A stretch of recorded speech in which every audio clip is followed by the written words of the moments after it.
Okay, I guess this works for me. I got a bunch of pictures in the right, but I can move it out of the way so I can see. This is Civics for Seniors 1, as you see. I taught this as a live class at Neighborhood House, I don't know, a couple of years ago. Discovered there were a lot of questions, discovered I had too much material, so taught a second one. Didn't get through it all, so now that I'm doing it again with the election coming up, I thought it was a good time. So this is Civics for Seniors 1. And boy, I notice, I don't know all of you, but I know a number of you from being in SSI. I noticed a number of names from people who actually took the first class. So we got some serious masochists out there taking it again. I don't know how to account for that. But let's see, why is this not working? Okay, my PowerPoint is not working. Oh, there it goes. I guess I got to just click on the screen. The keyboard doesn't work. Oh, okay. Good to Okay. know. I haven't done this before on Zoom, so hopefully that'll keep working like that. So as LD said, we're going to try to take questions as we go. And LD suggested we do it with raised hand and actually speaking instead of chat. So we'll see how that works. This is all new to me and to SSI, but we'll see how that goes. Hopefully people can see my video there, so I'm not just a disembodied voice. I see a few people. Yeah, if I can. Someone? You're good, Barry. Okay. So we'll see how that goes. I think it would be a lot easier for people to follow if we took questions after each slide or after each topic. It might be very hard to reconstruct it at the end of the presentation. George, I see, raised his hand. Make sure you unmute yourself if you. I just wanted to see if my hand would show with that when I don't have my picture showing. Well, it did. Yeah. It popped up on my screen at least. Okay, so here's the kind of what we're going to try to cover today. Overview: Congress, the House, then the Senate. They do have different powers. Then the president, and briefly the rest of the executive branch. Legislative process, how Congress makes laws, elections, and gerrymandering. Gerrymandering in particular because the whole idea for this class grew out of my the current events group I go to, and I would get a lot of questions on a lot of these kinds of things because of various political topics that came up, and I thought, you know, people could actually use a refresher on this, and why don't I teach a class? And gerrymandering has been in the news and came up a lot. And we're going to see that next year because of the census this year. We'll talk about that briefly, but we've got a whole new round of gerrymandering coming up. So, and people raise that a bunch. So this is what we're going to cover. Okay, so again, raise your hand when there's a question.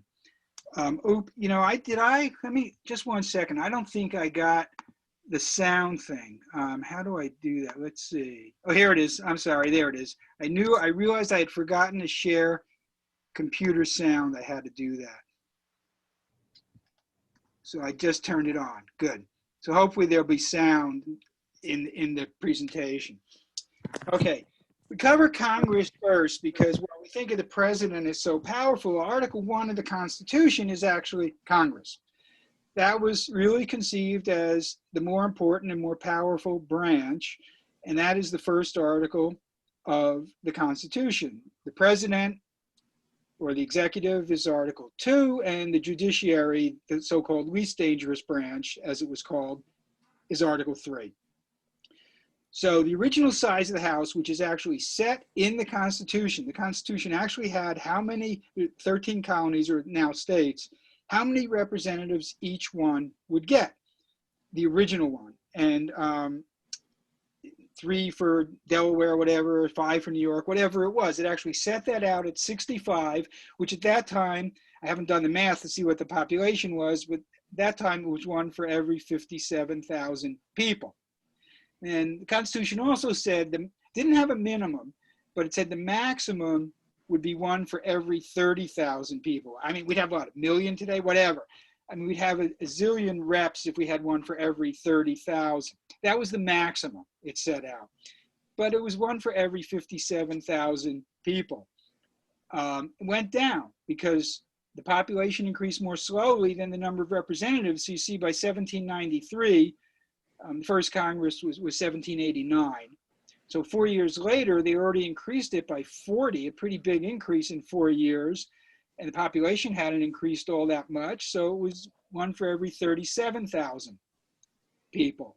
So it was considered, perhaps fairly, it still sounds like a lot of people, but, fairly representative. You can actually kind of represent your district. And they used to change it. Congress sets it, and they used to change it after every census. Because after every census, which of course is 10 years, as you know, we're having one this year, the states redistrict, and it is the states that do it. The states redistrict because the size might change. For example, Oregon is expected, when I moved to Oregon in 1978, we had 5 congressmen.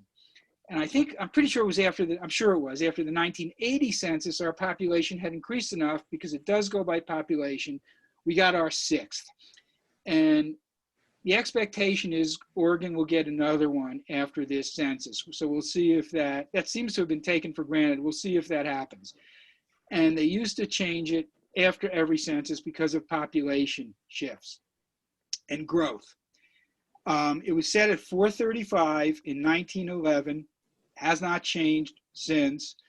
It can get unwieldy when it's too large, I suppose, but you look at it, it's one for every 750,000 people now, so it becomes questionable of how representative it can really be and how much influence you can have on your congressman.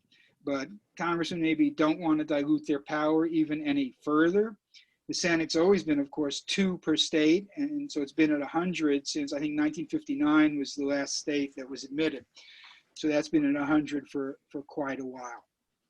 So there are now 435.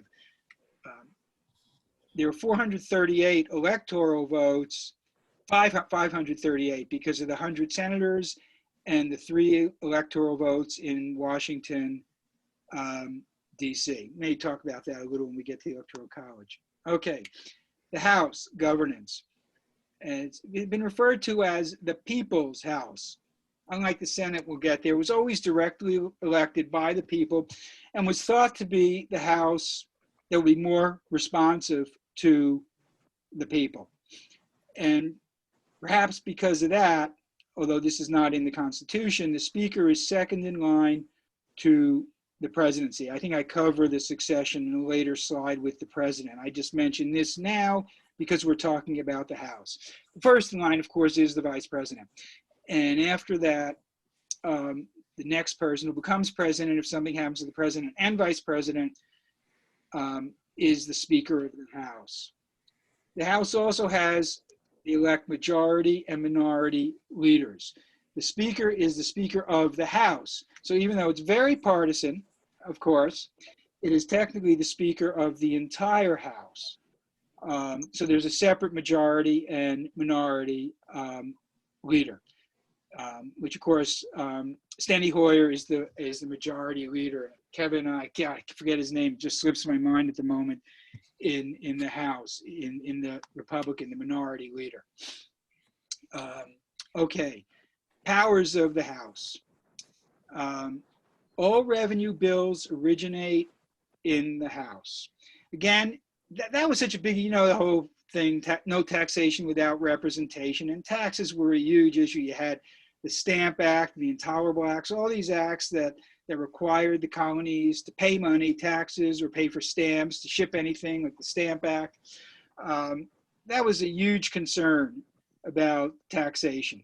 And the House being considered closer to the people, the Constitution provides that all revenue bills must originate in the House. Normally with legislation, either house can pass a bill, and then the other house will, to get it through, as we'll see, the other house has to pass the same bill, but either house can start, and the other house takes up the same topic and passes its bill.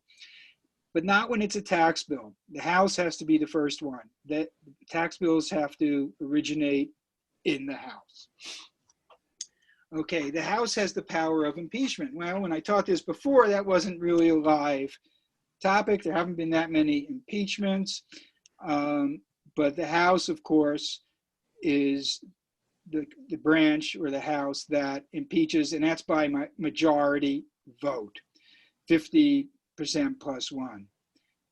So it applies to the president, the vice president, and quote, all civil officers of the United States. Not a term that's defined, but really high level officials with authority. Generally, president, vice president, judges, cabinet members, does not apply to Congress, does not apply to senators or congressmen.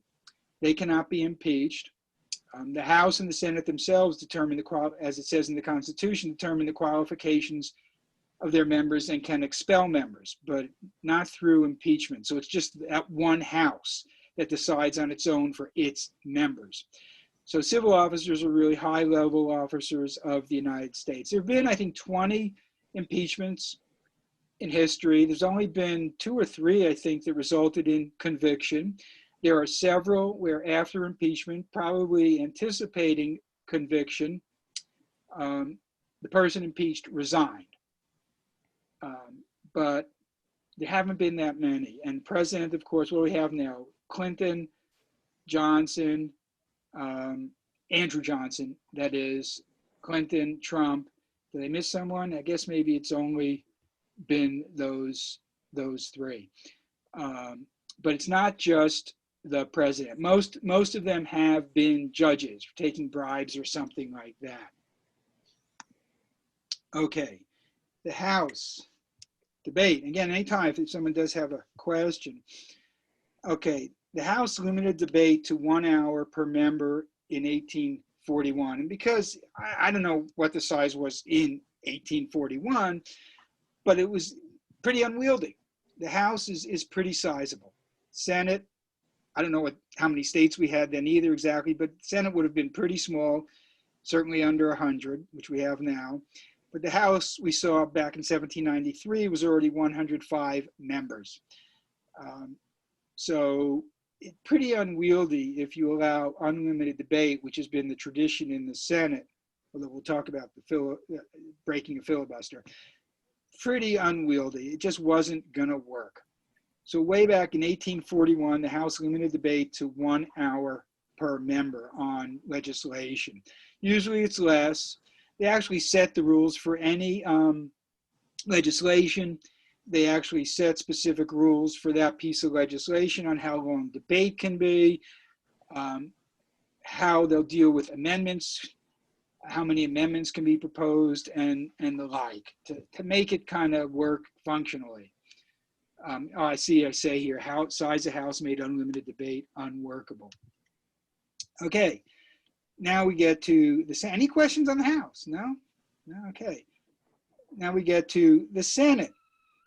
Originally, in the Constitution, they were elected by state legislatures. It was not by popular vote. This was one of the ways, there were compromises in the Constitution on how much power to give to the people and to what extent to put intermediaries between the elected officials and the people. And of course, one, that, kind of bit us in 2016 and people were concerned about again is the Electoral College, an intermediary between the people and the president, so he's not necessarily elected by majority vote.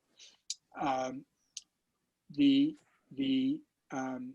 Senate was originally elected by state legislatures, not by the people, and it took obviously, therefore, an amendment to the Constitution to change that, and that was the 17th Amendment adopted in 1913. By the way, just to mention the difficulty, they intentionally made, I think I covered this in the second half, which is more focused on the courts and the Constitution, the second half of this class.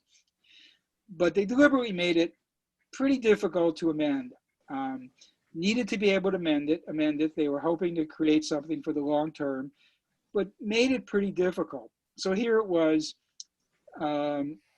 125 roughly years after the Constitution was adopted, and only the 17th Amendment. And I say only the 17th in that, as you know, the first 10 amendments to the Constitution are the Bill of Rights, and they were adopted as a block in 1791, just a couple years later. So you had those 10 amendments as a block. It was understood, there was no Bill of Rights in the Constitution, it was understood there would be one. Constitution really laid out the powers of the various branches of government, but didn't set up the limitations based on rights of the people. And that was done in the Bill of Rights. So you had 10 as a block. So from 1791 until 1913, you only had another 7. So it's a little deceptive even to call it the 17th. It shows how difficult it is. Oh, let me go back. I was going to say that picture. I almost forgot. The picture. That's actually from a book, a good book called The Caning. You may or may not know about this, but we talk about how partisan we are today. Well, it's actually, the picture is a little deceptive of how it really went down. But in 1856, the South Carolina, things were getting pretty heated.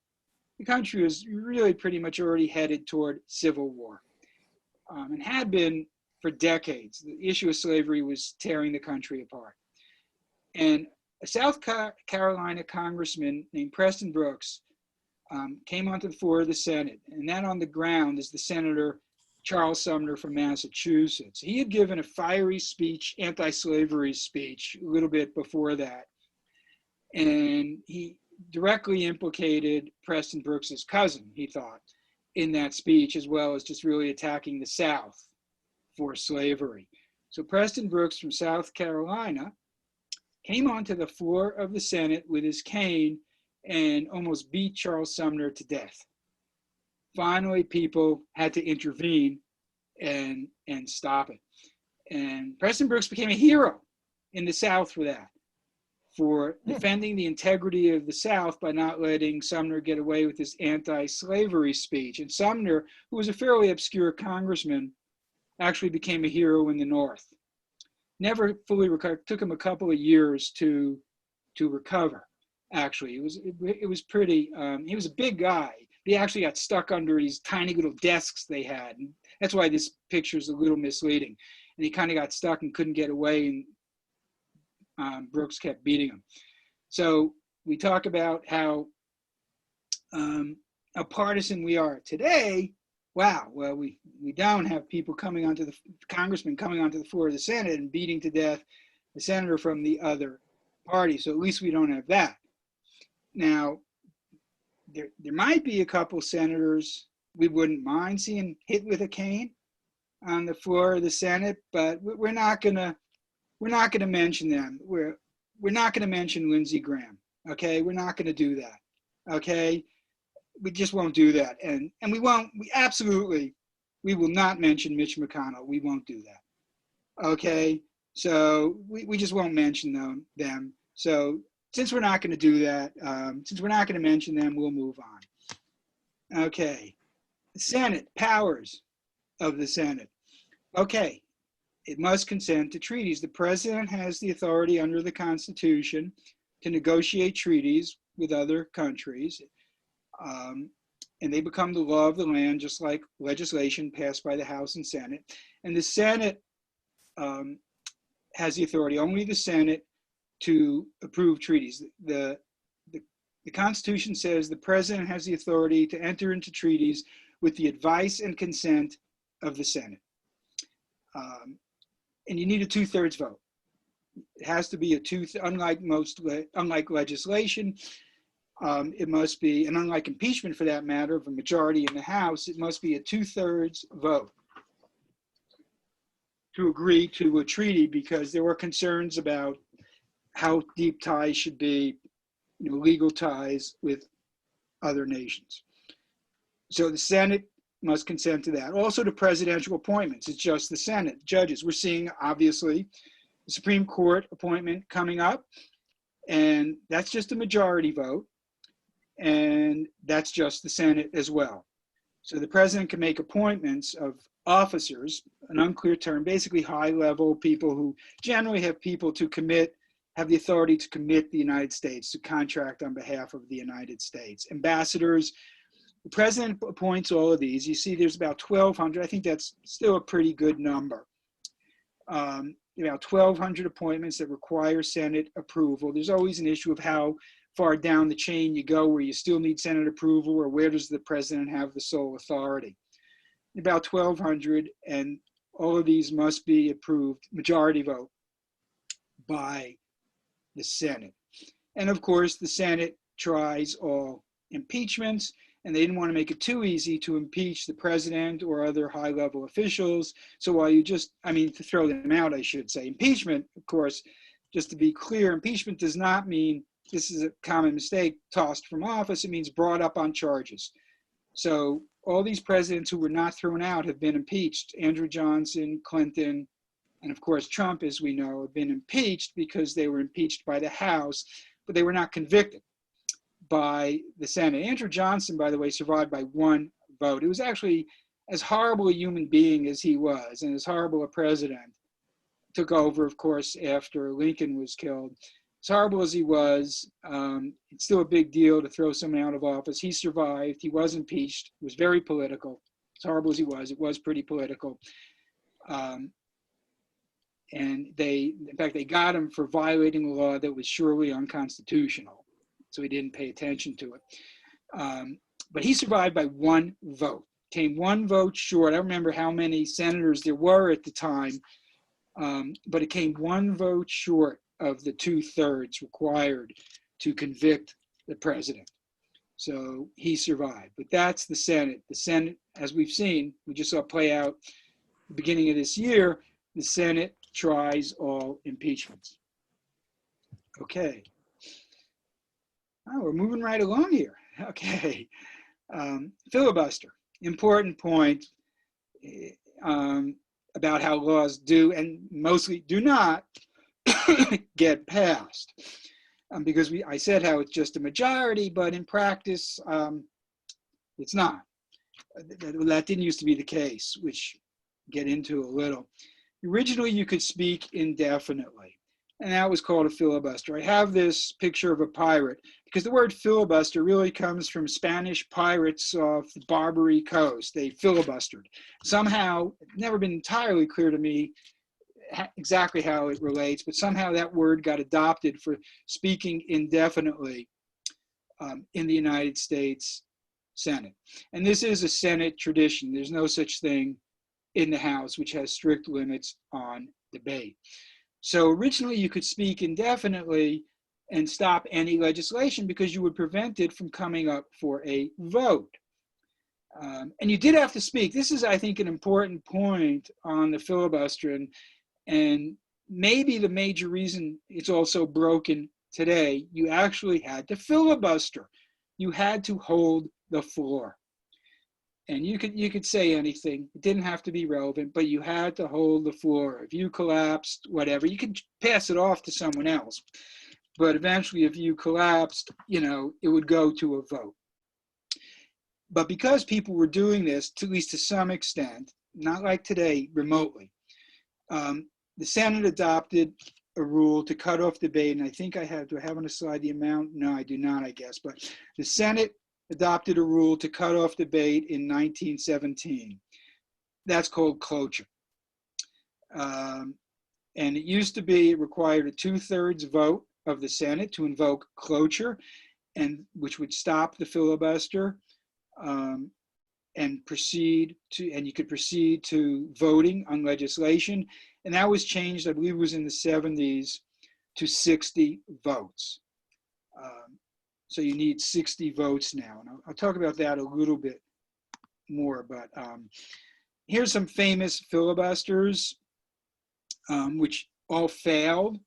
Because again, you had to hold the floor, and it could be Strom Thurmond, the first real Civil Rights Act, fairly weak. The real one, the one we know today that really accomplished a lot, was 64. But there was a Civil Rights Act in 1957, and Strom Thurmond, very segregationist senator from the South, did a 24-hour filibuster before giving up. Robert Byrd from West Virginia did a 14-hour filibuster of the Civil Rights Act of 1964. And in 2013, even though you were not required to hold the floor, Ted Cruz decided to do an old-fashioned one to be dramatic. You might remember Rand Paul did one of those sometime recently as well. he did a 21-hour filibuster on a vote to defund Obamacare. And I just have there, you could say anything. He went to Dr. Seuss. You got to think of something to fill up the time, right? He recited Green Eggs and Ham from Dr. Seuss, among other things. Okay, here I guess kind of anticipated things I said. Original rule, it was 75. Original rule required 2/3 vote for cloture or cutting off debate. Changed to 3/5 in 1975. They wanted it easier to cut off debate, so easier to actually force the Senate to proceed to a vote on the legislation. But you no longer need to hold the floor. So where it might be one filibuster per session, congressional session is 2 years, to routine requirement of 60 votes. This is what really, I mean, it didn't break in 75. It really started in the 90s. But there was something, well, even one per session. In the early days, it was a lot less than that. I think there were something like 19 of them in the whole 19th century. There just weren't a lot of filibusters. There was some sense that Congress existed to actually pass laws. A quaint notion that's sort of almost gone by the boards now. And now you just routinely, all you have to do is say, I'm filibustering. You file a paper and that's it. So it doesn't take anything. It doesn't take any stamina. It doesn't take any coordination. So basically, anyone can simply stop a vote unless you can get now 60 votes. And it's so partisan now, and it's very hard. Obama, his first term for 2 years, had 60 Democratic senators. But it's hard. It's so partisan and so split. It's pretty hard to get, for the president to get 60 senators of his party so he can, and then he still has to hold them all, but if he can, get the votes to cut off debate. So now we routinely have a filibuster on almost all legislation. So what's amazing to me is we've gotten so used to it, we don't realize how really undemocratic this is in the sense of no longer having majority rule. So you'll read an article in the paper about some legislation, and it'll just we're so used to it, it'll just casually report. It was something like, it was 57 in favor, 43 opposed, so the bill failed. And if you were coming down from Mars, but you knew about majority rule and you looked at this, you'd say, what? Hold it. I don't understand that. 57 in favor and 43 opposed, and the vote failed? Why did it fail? We're so used to it that they just casually report it as if it's normal to need a super majority. So I think calling it a filibuster is really a misnomer. You don't have to hold the floor, and it happens on almost all legislation. So it's simply supermajority rule. We don't really have a system anymore of majority rule with filibusters. We have a system of supermajority rule. And that's a lot of the reason nothing can ever pass. We just don't have a lot of legislation happening. Now here's something you can really get in the weeds about, which would be impossible. And not too many people really know the ins and outs of this, including me, but it's important to mention. I remember this was coming up when I taught this before, so I thought it was really critical to mention so people didn't get the wrong idea. If you remember John McCain's famous thumbs down, he would have been the 51st voter. I can't remember, maybe it was the 50th vote and they had the VP at that time. Yeah, they would have had the VP because obviously Trump was president. So he would have been the 50th vote to kill Obamacare. And he walked up and put his thumb down, so that it wasn't repealed. And you think, wow, they didn't need 60, they only needed 51, or 50 plus a tie, 50 plus the vice president breaking a tie. That's because of what's called budget reconciliation. If a bill fits under the budget reconciliation process, in other words, it's used to reconcile appropriations bills with the budget. The Congress adopts a budget, which is really just a blueprint for how much the government is going to spend in the next fiscal year. You might have been reading recently, we're up against it now. The fiscal year for the United States government begins October 1st, so Congress has to pass appropriation bills by the end of this month to keep the government running. And we've seen in the last 10, 20 years, 2 or 3 times, once for 20 days or something, that the government is shut down because Congress failed to pass appropriations bills. The budget is just a blueprint. It doesn't have any real legal effect. And then various committees have to actually appropriate money to various federal agencies, and that's what really doles out the money, and those are the appropriations bills. There's something like 13 of them. But any legislation that you can say is used to just reconcile all this, to have the right amount of money spent, cannot be filibustered. And they managed to squeeze the repeal of Obamacare under that. And what happens is you can't put extraneous things in there. So the Senate, the last bullet here, the Senate parliamentarian decides what could be included. And in the Obamacare, they had to take it to the parliamentarian, an appointed position, and she had to decide. She said, no, these 2 things, I don't know how many, but 1 or 2 or 3 things really didn't fit under that process. They were really extraneous to it. If you want to be able to pass this legislation with 51 votes or 50 plus break a tie, you got to get rid of them. So again, and not to go into the weeds, but just in case you've seen how sometimes you don't appear to need 60 votes.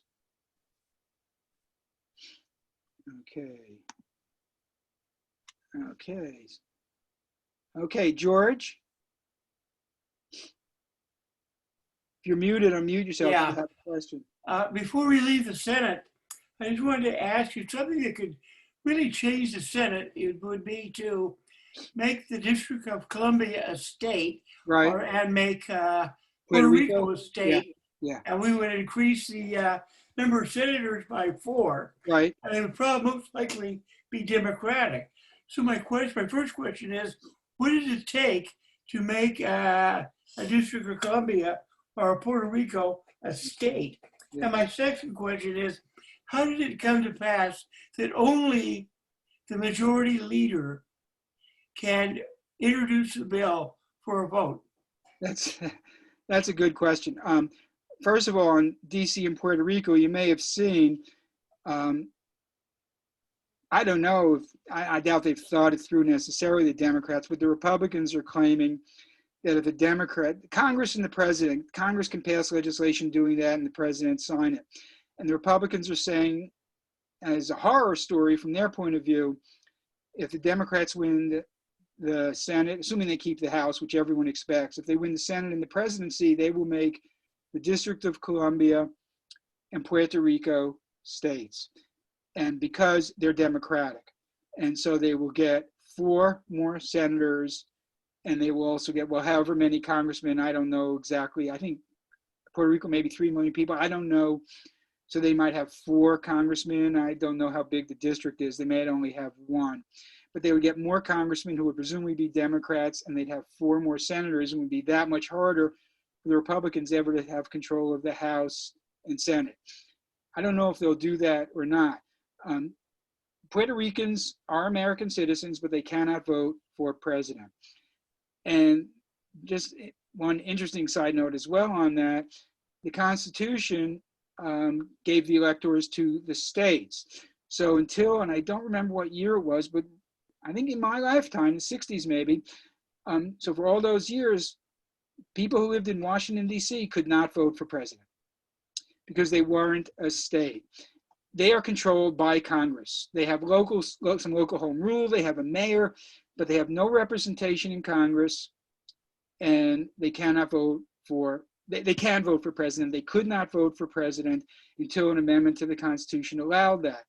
And now they have 3 electoral votes, which is the minimum, because everyone gets, which will get there, 2 votes for their senator, and then however many congressmen they have, and no matter how small a state you are, the minimum is 1. So Washington, D.C. has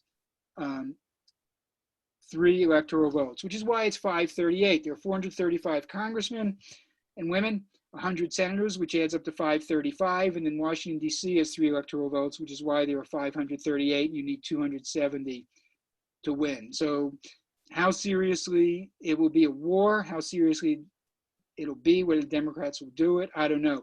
They just have, Washington, D.C. just has a shadow, Eleanor Holmes Norton, who's been their shadow representative forever, is their shadow representative in Congress. She gets to sort of participate, but cannot vote.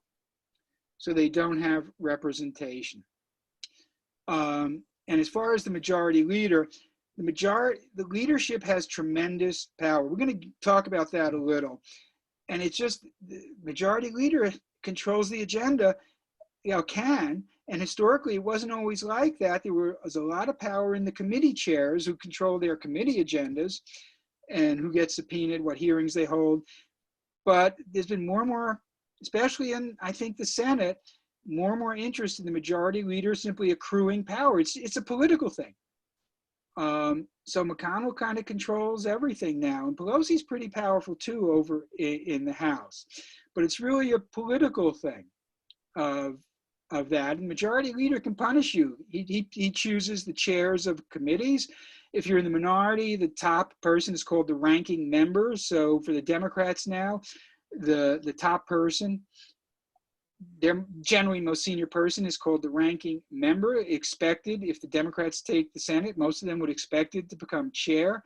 If it's judiciary or commerce or rules or some of the appropriations, maybe the most powerful of all because it's the money, that's a plum. That's a plum. And you piss off the majority leader and you're not going to get it. So majority leader accrued a lot of power. Barry, can a majority in the Senate vote DC to be a state? Yeah. Oh, not just the Senate, the Congress. The Congress. Yes, admits states. All it takes is a majority. I'm sorry? All it takes is a majority. Yes. Yes, I don't believe there's any provision for, there's only very limited provisions for super majorities. Well, you got the filibuster issue, but actually should mention that, as you've seen, there's a lot of talk that the Democrats will get rid of the filibuster. Of course, they got rid of it first for lower court appointments because the Republicans were stopping all these lower court judges from being approved. So then when the Republicans, you saw, they still kept it for Supreme Court appointments because they're so important. And you saw that a couple of years ago, the Republicans got rid of the filibuster. Senate sets its own rules. This is a Senate rule. This is not the Constitution.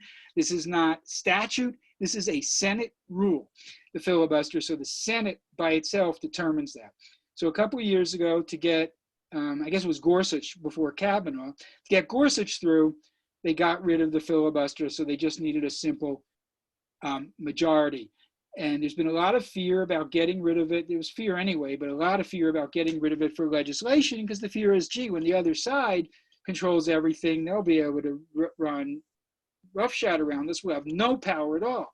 If one side controls the presidency, the House, and the Senate, the only power the minority has, unless it can somehow, unless it's very close and can convince a couple people to defect, the only real power it has in any legal sense is the filibuster. So there's a lot of fear that if you do this, once it gets the other side, you're toast. But the Senate has been a place for a long time where bills go to die. That's kind of always been the reputation of the Senate. People talk about it now. The truth is that's kind of always been the reputation of the Senate, but it's much worse now. And we see the Congress appearing relatively unable, for instance, in the second stimulus, which we're not getting through and everyone thinks we need, pretty relatively unable to address the country's problems, just pretty dysfunctional. And if we got rid of the filibuster, everyone would say, oh my God, what a horror. Well, we'd be like pretty much every other democracy in the world. Practically all of them are parliamentary systems whereby, putting aside coalition governments, by definition, the executive and the legislative are in the same hands in parliamentary governance. We'd still have a little difference. We could still have, it's still possible that those would be in different hands. But when they were in the same hands, the House, the Senate, and the President, we'd simply be like a parliamentary democracy, which is almost every other democracy in the world. And they seem to be functional. So maybe it's not such a horror story, but we'll see if the Democrats win, and if so, we'll see if they do that. Any other questions on that? Okay, on to the president then. He is chief executive, of course, head of the executive branch, and commander-in-chief of the armed forces. He's the head of government and head of state. And I put it that way because those tend to be different, those are different people in parliamentary systems. The head of government is the person who basically runs the government legally, is in charge of the government, has that power and that authority. The head of state represents the country, particularly abroad. For instance, in England, the prime minister is the head of government. He has really the political power, and the queen is the head of state. And in France, you have the prime minister and the president. A lot of countries have prime ministers and presidents. One is head of government and one is head of state. They're combined in one person in the United States. And his job is to take care that the laws be faithfully executed. Congress passes the law. It's called the executive because the president executes the laws, and that's the constitutional language. And down here we have a real artifact from the 1976 campaign, Jimmy Carter transistor radio. That's what it is. I kid you not, that's really something that was sold, I don't think by Carter, but was sold as a token in the 1976 campaign. Found a peanut, found a peanut, found a peanut just now. Just now I found a peanut just now. Cracked it open, cracked it open, cracked it open just now. Just now I cracked it open just now. It was rotten, it was rotten, it was rotten just now. Okay, we'll move on. Well, how do you like that? It still works. Battery still works in it after all these years. Wow, the Peanut song. Appropriate for that transistor radio, I guess. Okay, so on to presidential powers. Okay, the president appoints, we kind of talked about this a little, ambassadors, the Supreme Court, and all other officers of the United States. And I point, all judges, but I point out the Supreme Court because that's the only court mentioned in the Constitution. The Constitution gave Congress the authority to create a Supreme Court and such lower courts as it deems appropriate. But the only court actually mentioned and required in the Constitution is the Supreme Court. Courts were not as, I didn't hear as many cases back then. They were not as important. Figured Congress could figure out what they needed. Officers are officials with authority to commit the United States, and inferior officers, that's a term. There's sometimes debate about this, but it gets worked out who needs Senate approval and who doesn't. Inferior officers don't need Senate approval. Then we have another true artifact, George and Barbara Bush slippers. So during the '88 campaign, George Bush's first campaign for president. What we're seeing now, actually, currently, I'm sure you've seen this, is tons of people being appointed as acting. There are supposed to be limits on that. I think they're really pushing the line on this, what the president is doing, but he's appointing everyone as an acting officer so he can get around Senate approval. You're not supposed to do that indefinitely. I don't know exactly what the rules are, but we're seeing a ton of that. I mean, we're seeing all these positions where the top people in the country are just acting for the longest time. And that's a problem because they don't tend to have the same authority within their agencies that they really need. But that is kind of what we're seeing. Okay, more presidential powers. He negotiates treaties, which, as I said earlier, must be approved by 2/3 of the Senate. Of course, he has veto power, so he can veto any legislation passed by the Congress, and his veto can be overridden by a 2/3 vote of both houses, not just the Senate, which is just the advise and consent feature, 2/3 vote of both houses to override the veto, and then it becomes law despite his veto. And as we've seen, he, of course, has the power to pardon, and it's pretty unlimited. It appears to be pretty unlimited. We've seen President Trump use this, and it does appear to be pretty limited. The dominant view is that he couldn't pardon himself, but some people actually believe he could. I find that a bizarre notion, but hasn't been tested. And I don't know if you know James G. Blaine, but back in the 60s, remember Tom McCall? I moved to Oregon in the 70s, but in the 60s, Tom McCall, governor of Oregon, famously or infamously said, please come visit, but don't stay here. Didn't want people to move to Oregon and ruin it. And some newspaper reporter with either the Oregonian or maybe the Old Oregon Journal formed the James G. Blaine Society to promote that. And James G. Blaine ran for president 2 or 3 times and never won, obviously. And he called it the James G. Blaine Society because in his various times running for president, he visited every single state except Oregon. Now, McCall had invited people to visit, but still the newspaper reporter seized on James G. Blaine as symbolic of that idea. So we had the James G. Blaine Society. Okay, then we get to the vice president. He is the president of the Senate. His only power is to break ties. That's it. That's his only constitutional power. If it's 50-50 vote, we've seen that be important sometimes. Betsy DeVos, right, the great Secretary of Education, had a 50-50 tie, and Pence had to break the tie. So she lost, I think it was 52-48 Republicans at the time, not 53-47. So she lost 2 Republican votes.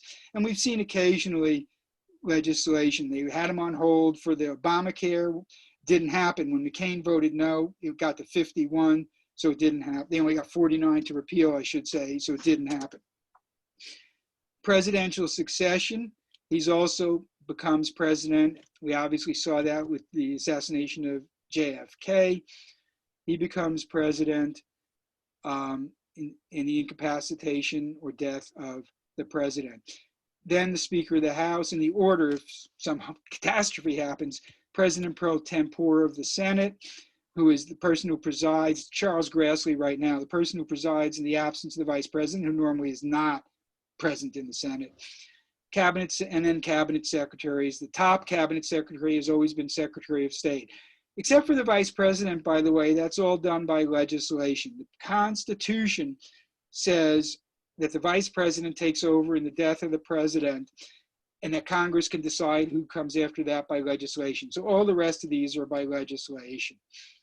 And I might add, just as a kind of interesting historical note, that happens automatically if those of us of a certain age, not me, of course, but some of you, might remember the famous picture on the plane of Lyndon Johnson being sworn in after JFK's assassination with Jackie Kennedy standing next to him. That was all for show.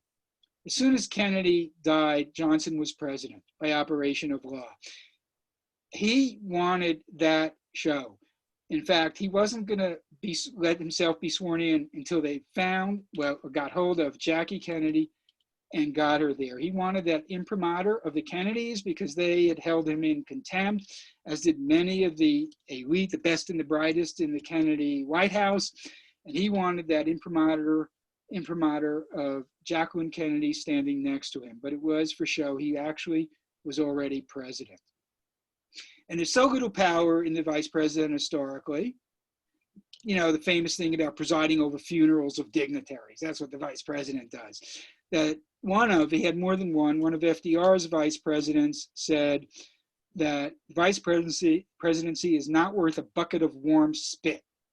And there we see our bucket with our duck guarding our bucket. And Thomas Marshall, Woodrow Wilson's vice president, told a story about how this man had 2 sons and they went off to sea. And one went off to sea and he had 2 sons. One went off to sea and drowned. The other one became vice president, and neither one was ever heard from again. And that's what he thought of it. Oh, the duck likes it. Yeah.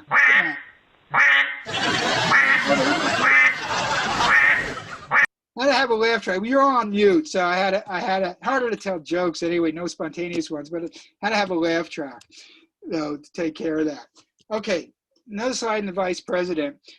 That actually has, in all seriousness, that has changed. It really started with Carter and Mondale. Jimmy Carter treated Mondale with respect. I mean, Kennedy treated Johnson with contempt.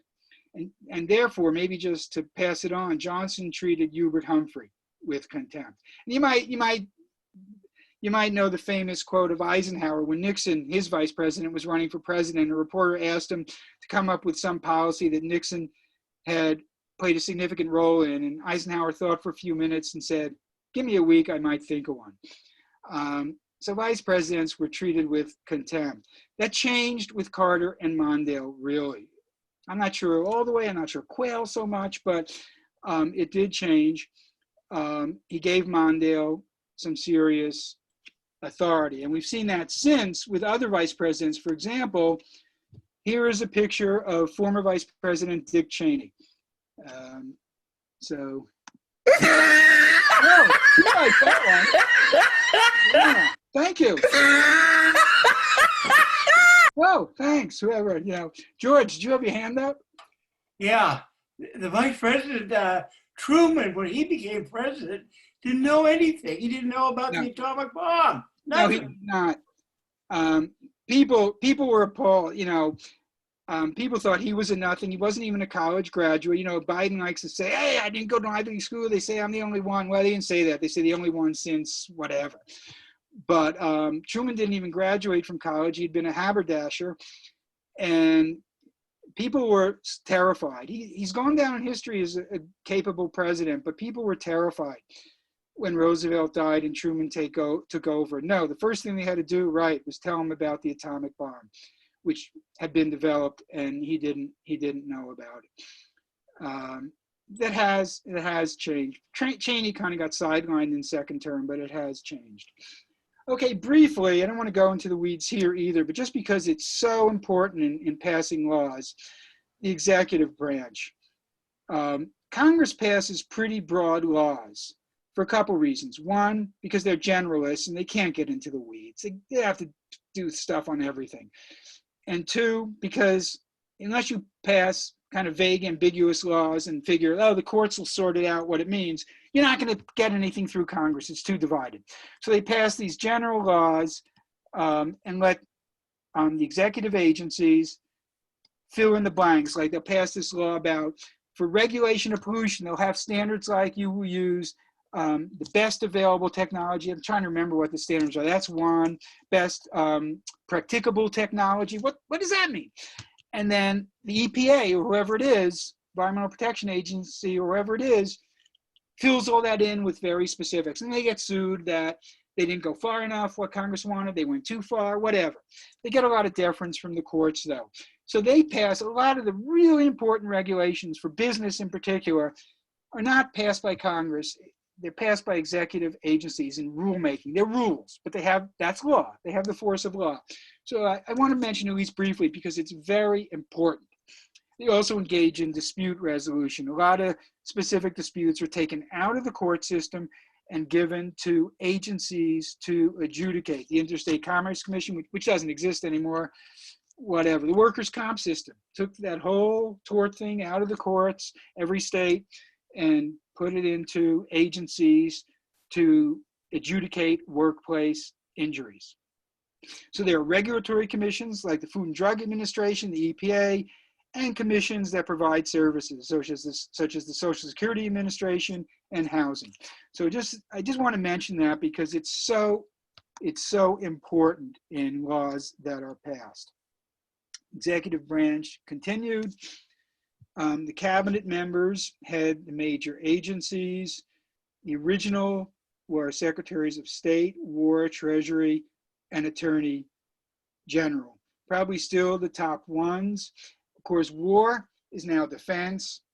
It was changed after World War II. The Department of Defense was created, and the Secretary of War became the Secretary of Defense. Sounds a lot better, right? Didn't want to admit that, it's really about making war. It's about defending ourselves.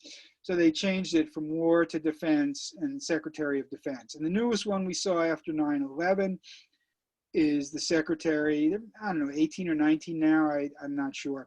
The newest cabinet level position, which is, the highest you can go below the president, really, and the vice president, is the Department and Secretary of Homeland Security. Okay. Let's see. LD, were you figuring we take a little short break in this? Barry, that's up to you, but I think it's probably a pretty good idea. Probably a good idea. It's almost 2. How about if we come back and say 5 after 2? Sounds good. Okay, why don't we do Thanks, that? Barry. Helped him out and was a friend of his, Helen something, I believe her name was, who he insisted they find her and that she be the one to swear him in, by the way. But yes, so yes, he probably wanted the country to see that as well. Okay, it's about, hopefully most folks are back. I can't tell from here, but it's about 6 or 7 after, so I think I'll get started again. From a bill to a law. So how does the Congress make laws? Any member can introduce a bill and seek co-sponsors, basically to show political support, the House or the Senate, whichever it is. You're only seeking co-sponsors from your particular House, whether it's the House or the Senate. So you introduce the bill. And briefly, the way it works is, I might add, I mentioned I was with the U.S. government. That was out here. I worked for the government. I did some work out here on legislation, but I also actually spent a year in Washington, D.C. during that time, specifically working on federal legislation, energy legislation. Anyway, so member introduces a bill and seeks co-sponsors. The bill is referred to committees. There are all these committees in the House and the Senate that have jurisdiction, because there's too much. So as I mentioned earlier, the Judiciary Committee, which of course is the one that has jurisdiction over judicial appointments. There's the Commerce Committee, the Energy Committee, for all these different subjects. And they have jurisdiction to do the first look at bills in their area. And there are also subcommittees. For instance, the Commerce Committee, there's a Water and Power Subcommittee. That's the one I mostly dealt with because I was working on energy legislation. So they worked on energy legislation and water legislation in that subcommittee. Commerce is obviously a much bigger topic, so they have subcommittees because it's just too big. So the committees or the subcommittees, if there are subcommittees in this particular legislation, they hold hearings and call witnesses, and then they go to what's called a markup, which is when members can introduce amendments and they vote up or down on the various amendments. And bills often get very much amended as they go through this process. Now the keyboard's working. It wasn't earlier. Okay. So after the subcommittee is done, assuming it's gone to a subcommittee, it refers the bill back to the full committee. And the committee, they can kill it. But assuming they report it out to the floor, they can either recommend that it pass, recommendation of favorable with amendments. They say, we think it should pass, but only with these amendments, or unfavorable. They can still report it out to the floor. Doesn't often happen if they vote it down, but they can still report it out to the floor, even if they're saying don't pass, but for political reasons, they're saying, well, we're gonna let the full House or Senate decide. The bill and its amendments are debated on the floor. And of course, both houses must pass the identical bill for it to become law. And then it either has to be signed by the president, or if he vetoes it, they have to override it with 2/3, as I said earlier, with 2/3 vote in each house. Now, they tend not to pass identical laws on significant bills. We've seen here that the House, that first stimulus bill, the House passed a bill ages before, or they passed another one, I guess, and the Senate's trying to pass a different one, but they have to be identical. How else would it become law? So this is, if you remember, John McCain complained about the failure of regular order. And George asked earlier about the leadership. Things have changed politically the way it's been tending to work. This is regular order. This is the way it's supposed to work. And until relatively recently, this is the way it did work. They'll pass different bills if it's major legislation, and then it goes to a conference committee. And the conference committee, the leadership of each house appoints members. So there's some number of men. It can be fairly 20, 30 people. It can be a fairly sizable committee. The House will appoint members and the Senate will appoint members because they've passed different bills and they need to agree on the identical bill to pass a law. So the House and the Senate leadership will each appoint members. They'll meet and they'll try to hammer out differences and come up with a compromise where they can both pass the same bill. So they will report, they issue what's called a committee report, which is really the bill. So they'll issue the committee report or the bill, which is the same bill in both houses. And then it can't be amended again. Because if you think about it, you'd be in a permanent loop. You know, the bill's amended, you know, you get different bills and you go back and, you know, someone in the House, you know, or, you know, the House will say, well, this isn't really the bill we wanted. We gave up too much to the Senate in that conference committee. So we're going to amend it. Well, you could be in a loop forever. So then it's just an up or down vote at that point, and it either passes or it doesn't. Now, lately, number of years now, the leadership has kind of taken control of this process, and they kind of tell the members, you know, here's the way it is. And the leadership has so much authority over your life that they've been able to accrue that and kind of keep their house together. And it can be hard to bucket. You know, traditionally, of course, you know, it's a big deal to go against the leadership. If the leadership of your house is for a particular bill and really trying to ride herd to make sure they hold their conference, their caucus together and get that bill through, it's a big deal to go against them. Now, a lot of this can be a game, though. The leadership recognizes that sometimes a member, because of his constituency, his district, if he's in the House, or his state, his or her, of course, if it's a state, can't sign on to certain things because it's just not going to work in his state. And they let him deviate without penalty and let him vote no, for instance, on a bill that they want to pass, usually because they know the no vote won't count. Oh, we're going to get 51 votes anyway, so that's okay. I remember thinking how, I'm not sure I can remember the examples at this point, that Gordon Smith was like that. He was a Republican. They hadn't gotten quite as extreme as they are now, but they were getting more and more conservative, but he couldn't be that conservative, that extreme, and win statewide office in Oregon. This wasn't that long ago. So he had to be allowed to deviate. And I think that's what's going on. And the pretense was how independent he was. But the reality was he was given permission by the leadership to deviate on certain subjects that they knew they could win on anyway. And they knew he'd be in big trouble if he was on that side in his state. He lost anyway, of course, to Merkley.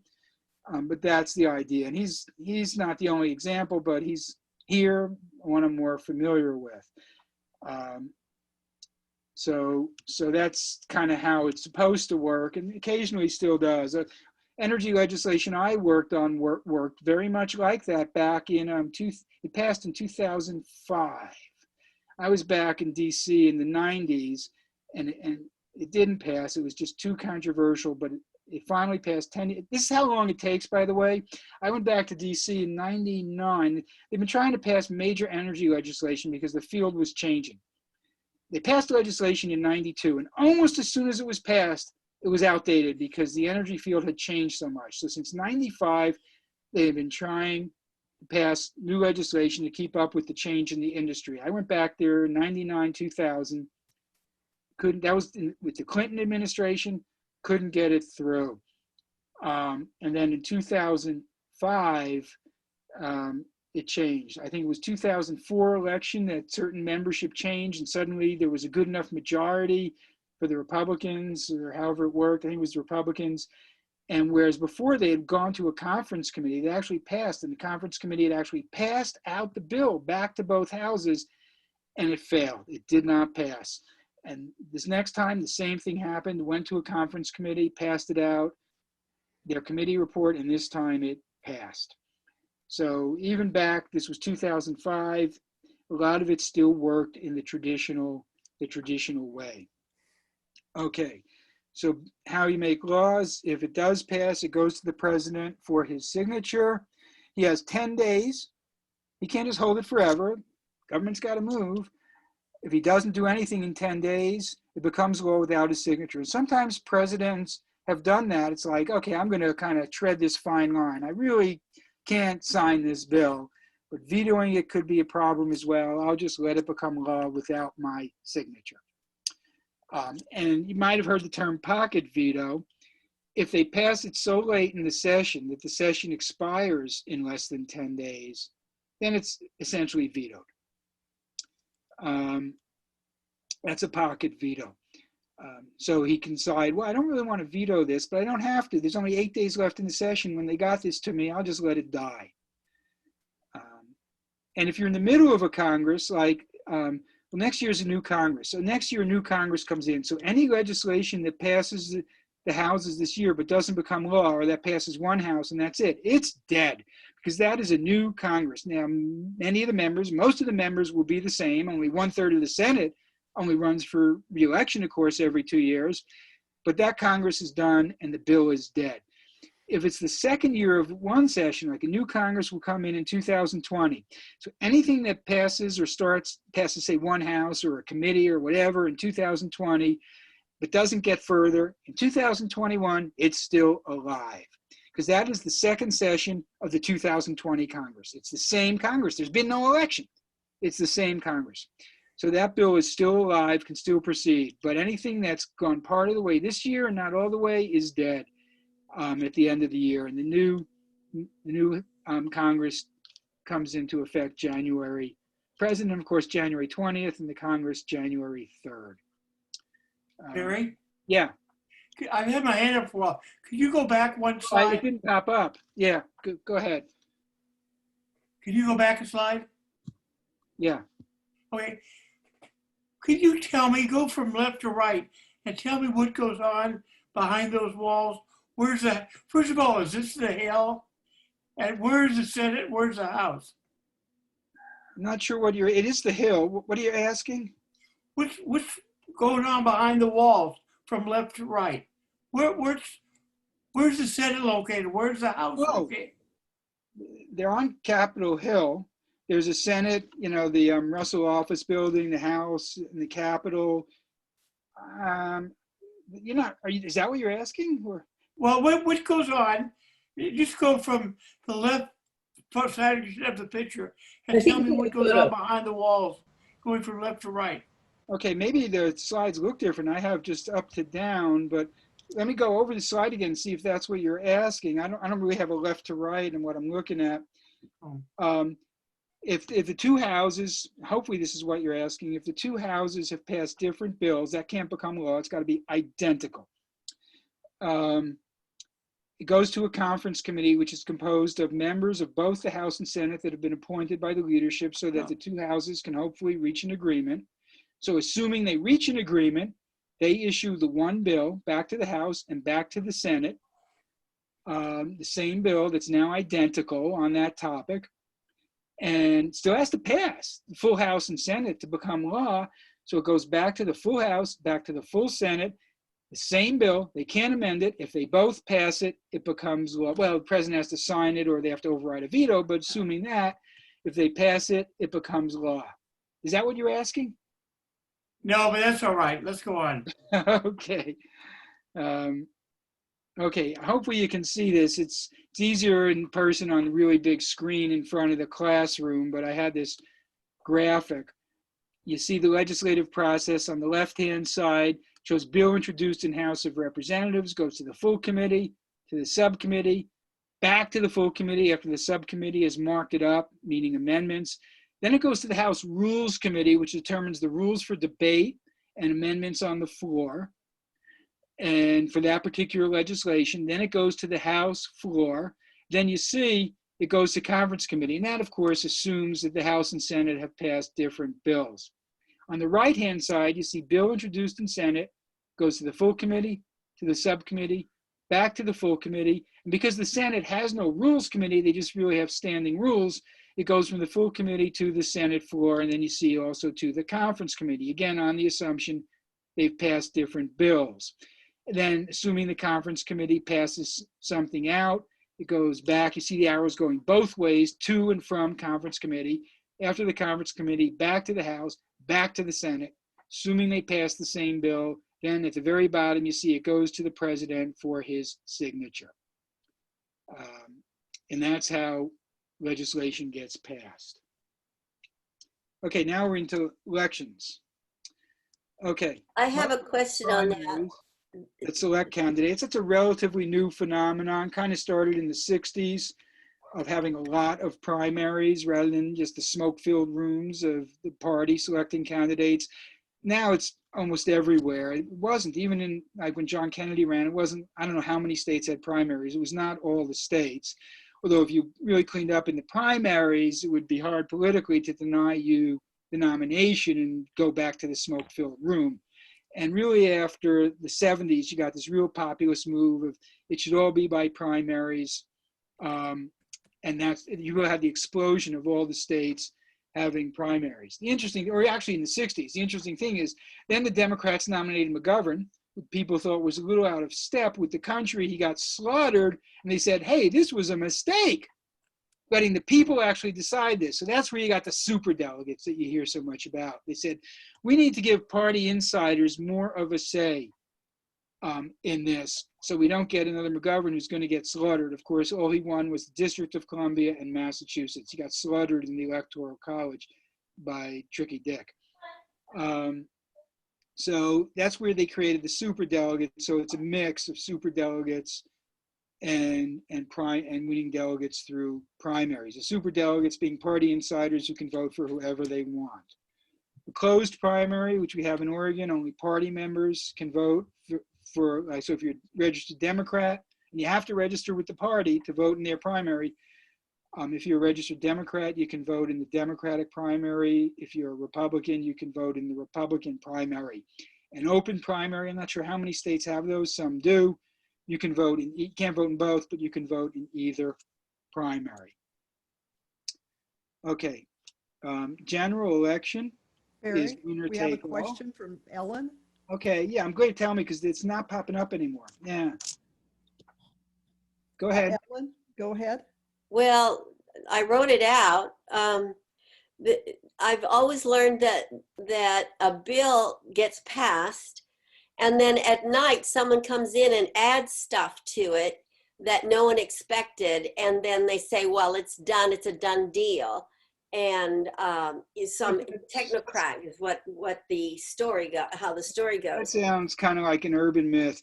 That does happen before it's passed. Robert Moses, you may know Robert Moses, great book, greatest biography ever. I can't recommend it too highly. By Robert. What can't you say it again? Called The Power Broker, a biography of Robert Moses, greatest biography I've ever read. Now, I'm from New York, and he was a very powerful parks commissioner, of all people, in New York, so I have an interest, but still, won the Pulitzer Prize. It's a great book. He's really our most noted biographer today, Robert Caro. He controlled all this money because he built all these things and created all these tolls. He was not personally corrupt, but he controlled all this money to do things there.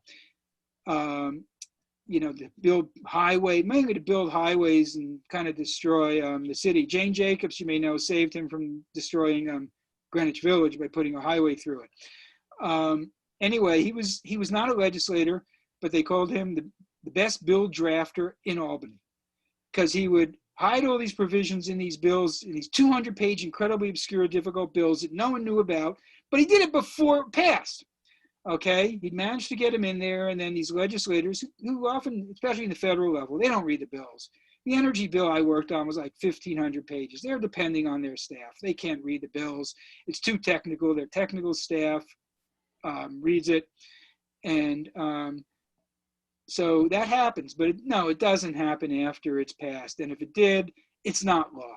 And if it ever came out and got to a court, say someone said, hey, this was put in after it was passed, the court would throw it out in a heartbeat. It's not law. So no, that doesn't really happen. Okay, so winner take all. So if there are 4 candidates and you get 26% of the vote, but it's the most, you won. Okay, some states do have runoffs. We're seeing, you know, here mostly for local and state offices, we're seeing a runoff, as we know, for mayor this November in Portland, because we got 49%, fell just short of 50% plus 1. So there's a runoff. But generally, you don't have that. Maine does have that for Congress. They actually they have ranked choice voting, which is often called instant runoff. I added this time, didn't talk about it last time, or at least didn't have it on the slide, because so many political scientists are really saying this is so much more democratic, so much more likely to result in a candidate people really want to win, ranked choice voting, which Maine has for Congress. Republicans sued because the Democrat won because of it, and they lost. It's constitutional. It was a stupid lawsuit. Ranked choice voting is you don't vote for one person. It only matters if there are more than two, because if there are two, someone's going to get a majority by definition. So let's say there are four people running. Instead of just saying I vote for X, you put them in order, 1, 2, 3, 4. And if no one gets a majority, you take the person who came in fourth. He's out. And all his votes get allocated. Each vote that he got gets allocated to whoever that person chose as number 2. So the people who voted for number 4, let's say 400 people chose the guy who came in first as their second choice. He gets those 400 votes, and you go like that. And you keep doing that until you're down to 2 people. Usually it would only take one iteration. But you do that until you're down to 2 people, which by definition, someone's going to have a majority. And many political scientists believe that's more democratic because you can win with a relatively small percentage of the vote. And in fact, if it came down to a choice of 2 people, you might lose and more people might be happy if you won. Or the guy who won, they'd be happy if you lose, put it that way, right? In the other DVD class on Tuesdays, I know some of the people here in the DVD class, we had like 28 people voting three weeks ago or something. And the winner had 6 votes. I mean, maybe not as important as president. I think it's close, maybe not as important what DVD you watch as who's president. But out of 28 people, the winner had 6 votes. Probably would have been better. I don't know if that would have won or not if you had ranked choice voting. Whether it's the wave of the future, I don't know. But New York City has also adopted that for certain primaries, local council elections, just some. So, that's a major city, biggest city in the country. So it's starting to get some traction. George? Yeah, George, that did pop up. Oregon Senator Mark Hass, who ran for Secretary of State but lost, wanted to do rank voting to Oregon. Okay. I'm not sure if I heard that. I'm not sure if I knew that. I don't remember how many he had running there, but right, if you have more than 2 people, it's when it could come in running, it's where it could come into effect. Okay, hopefully people can see this. No, let's see, let me do the spotlight. Let's see, oh, it's not working. I guess I don't really know how to do this. Yeah, here we go. This is, can people see this at all? I think so. On my screen, it looks okay. This is the Electoral College map. It's a little older because the only one I could find that I was able to copy or download legally and put on here. For our purposes, it doesn't matter that it's a little bit out of date. Okay, so the Electoral College, each state has an electors equal to its 2 senators plus its representatives. So look at Oregon. I have this little spotlight. I did figure it out. It says 7, which is up to date. We still have 7. We have 5 congressmen and 2 senators. So we get 7 electoral votes. California, this is wrong. I think they have 55 now, but it doesn't matter. This says 54, which means they had 52 congressmen and 2 senators. So 54 electoral votes. And this is why Republicans have an advantage in the Electoral College, why Trump was able to win the presidency while losing the popular vote, and why people are concerned that might happen again. And of course, George Bush did that in 2000. So here's how, look at this. For instance, Wyoming, which has, I believe, 650,000 people or something. Notice it has 3 electoral votes. Okay, California has 40 million with 54. Well, sure, that's a lot more, but how did it calculate those? California has 52 votes. The House is based on population. So proportionally, it's fair. It's majority vote. California has, under this map, it's a little different today, 52 electoral votes based on its population of 40 million.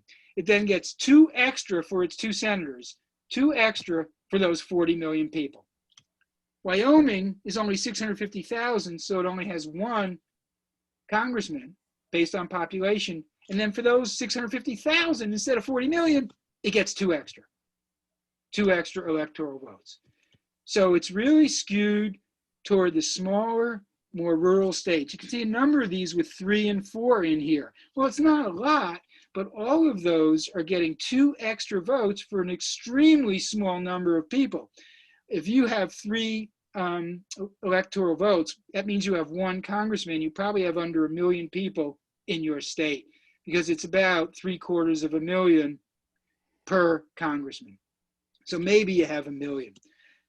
Alaska has 3. So a lot of these Republican states have small numbers, but they get those 2 extra. So it's really skewed toward the smaller. That's why you'll never be able to change it. You need 3/4, you need 2/3 of the Congress, each house of Congress, and 3/4 of the states to amend the Constitution.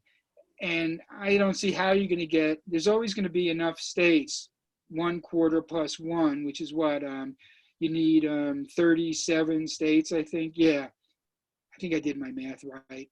Whatever, you're always going to get that number of states that are not going to see it as in their interest, I would think, to get rid of the Electoral College. So I think it's quite an uphill battle, which is why, oops. Now I can't go back. I tried to get rid of this thing and I unfortunately screwed up. Oop, I'm gonna have to, I can't escape either. Oh my God. Oh well, okay, I'm gonna have to go back. Yes, Sandy, I'm trying to figure out how to go back and it's not working. Sandy? Sandy, you have a question now. Oh, there's how you get Yeah, back. oh, there I am. Okay, so my question is, I think there we I've heard, can you hear me okay? Yes. I've heard about a movement among states to agree to Yes. have their electors vote in accordance with the popular vote. Right. Okay. And yeah, can you talk about that? Yeah. Here, yes. I guess I feel the same way, that there'll be too many states who won't go along with that. But yeah, let me mention that. It's a very good point. It's definitely worth mentioning. There's the something to 270. I forget exactly what they call it, because you need 270 electoral votes to win the presidency. States representing either 190 or 193 electoral votes have signed on to this so far. These states, including Oregon, have passed legislation. Well, let me just mention this slide first, or at least the first bullet on the slide, because that's what makes this clear. With the exception of Maine and Nebraska, which I'll get to, the states award all their electors to the winner of the popular vote in the state. And that's why, of course, you can lose while winning the popular vote. If Biden, say, wins California or New York, big states, by 10 million, he's not going to win them by 10 million votes. But if he wins by 10 million votes, or he wins by 1 vote, it doesn't matter. Gets all the electoral votes. So if you win by huge majorities, which Democrats sometimes do, Hillary won California by about 3 million votes, which, by the way, was the same margin in the country, which means she basically broke even with Trump and the rest of the country. Wins by 3 million votes, doesn't add up to anything more than winning by 1 vote. And then you win by Wyoming by even 100,000 votes, given how small Wyoming is, that's a big margin. You know, you get all their electoral votes. So you can see you can win huge numbers in big states and still lose the Electoral College, because it doesn't matter how much you win by. Because with 2 exceptions, they all award all their electors to the winner of the popular vote in the state. So there's a move that the Electoral College, and it'll accelerate if Trump loses the popular vote, which appears to be taken for granted by almost every analyst, that'll lose the popular vote, and he wins the Electoral College, and that'll be the 3rd time since 2000. People will consider it very undemocratic.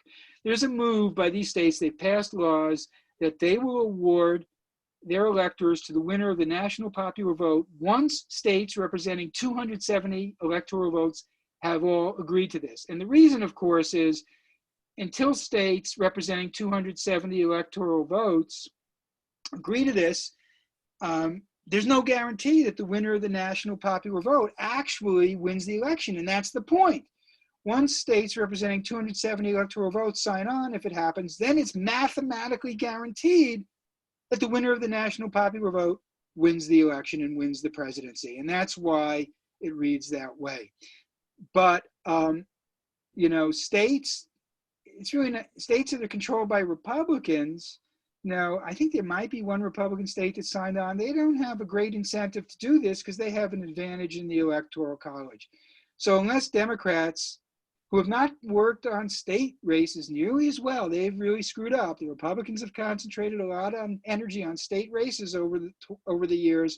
Unless Democrats control enough state races, state legislators and governorships to get this through, it seems an uphill battle. I might add, people are already geared up to sue, claim it violates the Constitution in a couple of ways. One is that it violates the provision for the Electoral College, and two, that it's an unconstitutional state compact. You know, the Constitution says nothing about how you are to award your electors. So it's really hard for me to see how it violates. There's nothing that says you got to give it to the winner of the state vote. If 100, 200 years ago, some states had said, we're going to give it to the winner of the national popular vote, it's hard to see how that would have been unconstitutional. It says nothing. By the way, it doesn't even say you have to allow a vote for electors. The states can simply choose the electors. Too late now. Although there's concern about competing slates of electors in this election because of Trump claiming fraud. That's kind of a separate issue. But at first, not all states did a popular vote. It wasn't until I think 1868 that all states determined their electors by popular vote. Until then, there were still states that simply appointed them. There was no, people didn't get to vote for president. Constitution doesn't say they have to. And then the interstate compact is kind of a separate deal about states are prohibited from entering into certain agreements with other states. It's not clear to me this is one of those, but this will be a huge issue that goes to the Supreme Court if somehow it ever passes. But strikes me it would be a lot more democratic to elect by, every other democracy in the world, by the way, elects by popular vote. In every other democracy, the winner of the popular vote, the guy who gets the most votes is president, okay? Or the prime minister, he's not really voted on, his party is, but his party gets the most votes. He becomes prime minister. He gets appointed, but his party got the most votes. We're the one country that doesn't do that. Okay, the exceptions are Maine and Nebraska, where they give 2 electors to the popular vote winner. Those are the equivalent of their 2 senators. And then their other electors are their congressmen. Whoever wins a congressional district gets that electoral vote. And Obama, his first time, won 1 congressional district in Nebraska and got 1 electoral vote in Nebraska. Okay, back to having to click the screen. Okay, gerrymandering. This, I think, is the final topic, so I think we're kind of on track. As I mentioned earlier, state legislatures redraw congressional districts after each census. The Constitution requires a census every 10 years. We have a census this year, and the reason Trump, of course, is trying to not count undocumented people. It says persons. It's a census of persons, by the way. That is the language in the Constitution. It's not citizens. Everyone counts. It's always been the law. And it's a real political issue because the more people you have in your state, the more money you might get because of certain federal law, but also the more congressmen you're going to get. You're going to gain or lose a congressman if you've gained or lost population because there's no move to increase the number from 435. There have been people saying we should because it's so unrepresentative now. There's just too many people. Should increase it by 100, it'll still work, and at least it won't be quite this huge number of people per congressman. But there's no move in Congress to do that. So these will be redrawn by the state legislatures next year. It might take a while, but basically next year after the census determines how many congressmen each state has. And, some of the older states like New York have been losing some congressmen, maybe some others, and it's been going to the, the Sun Belt over the years and that kind of thing. And Oregon has gained one, as I said, in 1980 is expected. Be nice, give us a little more power. It's expected to gain one after this census. So gerrymandering, and the reason I included this is in my discussion group, people would bring up gerrymandering, and each time they did, my current events group, they'd say, this is why Trump won. So I realized there was a lot of misunderstanding out there about gerrymandering. It has no effect on the presidential election. It only affects the election to the House of Representatives. What it does is it redistricts the state. And I have a map that'll be hard to see when not on the big screen live, but hopefully you can see it a little. It just shifts voters around the state, and maybe that map will help a little when we get there. So therefore, it does not affect the overall vote in the state. It just redraws the districts within the state. And because the electors get awarded to the winner of the overall state vote, and it doesn't affect that, it doesn't affect anything but the House of Representatives. And I think I have a map on the next, no, I don't. It's probably the next slide. This is just how it started. You may know this, but in case, interesting, why is it called gerrymandering?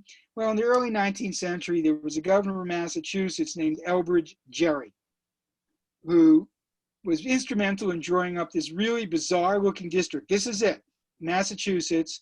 This is it, bizarre looking district to try to help his, I think he was a Democrat, try to help his party.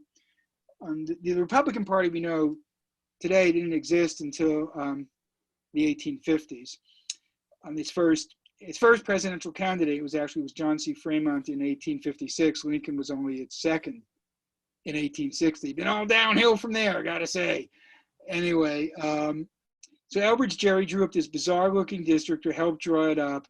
And some newspaper reporter wrote, it looked like a salamander. So he called it a gerrymander. And here is a salamander. So you can see, if you see the similarity. But so that's where we get gerrymander from. And here, okay, I was gonna, it worked this time. I'm gonna try to, boy, this is so weird. Sometimes sometimes it works, sometimes it didn't. Okay, well that didn't work. I tried to increase the 150. I'm not sure I saw any difference, 150%. Because I didn't put it back into slide mode. Let me do that. Okay, hopefully this is about as big as I can get. It'll start to get cut off. But just to give you an example, North Carolina was notorious. This is the recent Supreme Court decision where they said this is horribly undemocratic, but there's nothing we can do about it. That really is pretty fair to their position. I read that opinion. I thought it was fairly astonishing. But this gives an example. North Carolina and Wisconsin were the two ones at issue in that case. This is the 2010 election and 2012 election after the redistricting.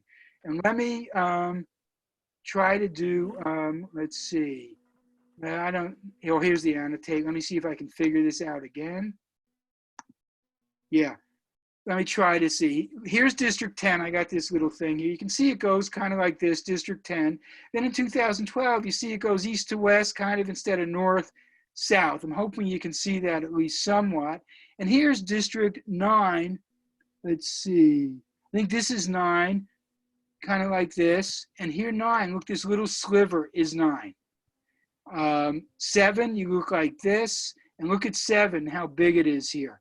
So they totally redistricted, and it was a Republican legislature, and they redistricted it to try to create more safe Republican seats, and that's what they do.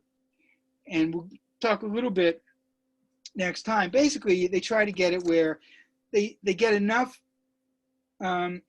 districts that are going to be majority Republicans, squeeze Democrats, say, or vice versa. Democrats have done it, not nearly as extreme as Republicans, squeeze them into a small number of districts and get Republicans, get districts where you think more districts will have majority Republicans, so they get a majority voting for that. Before I go on, George, you had your hand up. Yes, Barry.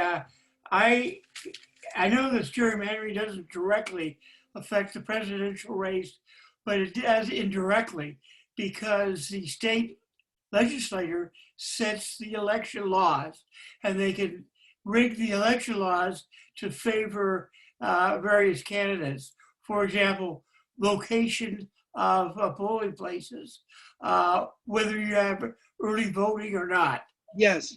like that, and that can swing the state one way or the other. Yes, that has nothing to do with gerrymandering. So even then, you can't say gerrymandering even indirectly affects the presidency, but the legislators' control over state election laws does. We're seeing this election, of course, Trump saying all these absentee ballots will be fraudulent, except for Florida, which he thinks he'll benefit by it. For some reason, Florida is legit. Every place else is illegit. And we've seen all this litigation. We just saw in the last couple of days, a couple of federal court decisions that were beneficial for voting rights. They actually, Nevada moved to all-mail voting, and the Republican Party sued, tried to stop it, and they just lost a couple of days ago. In Wisconsin, there was just a federal court opinion, I think Friday, saying that the state has to accept any ballot postmarked by election day and received within a week. And yes, Republican legislatures have been closing polling places, trying to restrict early voting, trying to stop people from voting. Yes, there's been a huge amount of voter suppression by Republicans over the years, but that is separate from gerrymandering, but it's very, very significant. Okay, more North Carolina. Just to show, after the gerrymandering in 2012, which the Supreme Court is now blessed in the sense of nothing we can do, it's terrible, nothing we can do about it, which is nonsense. I know how these things work. There's a lot of other things that are not necessarily more complicated than this to figure out mathematical ways to do this. I've worked on things like that. You do it. Nothing's perfect. You do something reasonable. So it was. I just didn't buy it at all that they couldn't. In fact, in Wisconsin, all these statistics professors came up with this very sophisticated analysis to be able to show the difference between natural overvotes. For instance, Democrats lose not just because of gerrymandering, but because they concentrate in cities. So they win huge in cities. So you might have Manhattan, which has probably 3 congressmen. I don't know. It's 2.2 million people. So let's say 3 congressmen, heavily Democratic. That's not from gerrymandering. It's because they win huge majorities there and waste all those votes. They came up with very sophisticated statistical techniques to distinguish between natural overvotes, because your voters tend to be concentrated in small areas. Too bad. That's just the way it is. Versus you're losing because of gerrymandering. And so there are ways to do this. But the court just said it's terrible, it's undemocratic, but we can't do anything. Okay, so after North Carolina gerrymandering, look at this. Each year, the Democrats won approximately 50% of the votes each election, but they would typically get 3 congressmen, and the Republicans would get 10. Wisconsin is maybe one of the other poster children for extreme gerrymandering, and they had a similar kind of result of Democrats even getting majorities of votes and getting like 1/3 of the seats. So it has a real effect. And, the old saying is, the saying I should say is voters should choose their congressmen, but now it's the other way around. Congressmen choose their voters. And this was actually in the record. A Republican state rep drafted a map. It's the legislature that does this for a 10-3 Republican advantage, quote, because I do not believe it's possible to draw a map with 11 Republicans and 2 Democrats. Flat out admitted he did that just for this extreme partisan advantage. In Pennsylvania in 2016, the Speaker of the Pennsylvania House was on record, I can't remember the exact quote, but after something they did, as saying this will guarantee all these Republican votes or something like that. And the lower court still said it's okay, and then the Pennsylvania Supreme Court threw it out. This was state redistricting. Okay, the one thing the court does say is unconstitutional is gerrymandering on the basis of race. If you do it to try to dilute minority votes, they have and will if they really are convinced of that, they will throw that out because they said gerrymandering for partisan advantage, we can't do anything, even though there's arguments it really eliminates effectively your right to vote. Because what good if you live in a gerrymandered district with the other party and it's always going to win for the other party because of that, your vote doesn't really matter. Too bad, they said, but if it's discrimination on race, that's a very sensitive topic, they'll throw it out. Districts must be contiguous, you can't have breaks, but a lot of them are oddly shaped for partisan reasons. And the two basic ways to discriminate against minorities, you could say the same thing of discriminating against the one political party. Packing is called you crowd all minorities into one district. So let's say you have 6 districts in the state. You try to draw it in a way that the minorities live, close enough to each other that's not completely outrageous, may not care if it is or not after the last Supreme Court opinion. You crowd them all into one district. You lose that district, but you guarantee they won't have influence in the other 5 districts, okay? Or cracking. You spread them out to dilute their power. So you draw districts in such a way that there is such a relatively small number of minorities in each district that they can't really influence the vote. Those have been the 2 traditional ways of discriminating against minorities in gerrymandering. Wow, a few minutes early. George was didn't get nearly as many questions as we do live. I don't know if that's maybe the Zoom. Thanks for George. In fact, George, I take questions before we get to the conclusion. Any final questions? And I see George, you raised your hand again.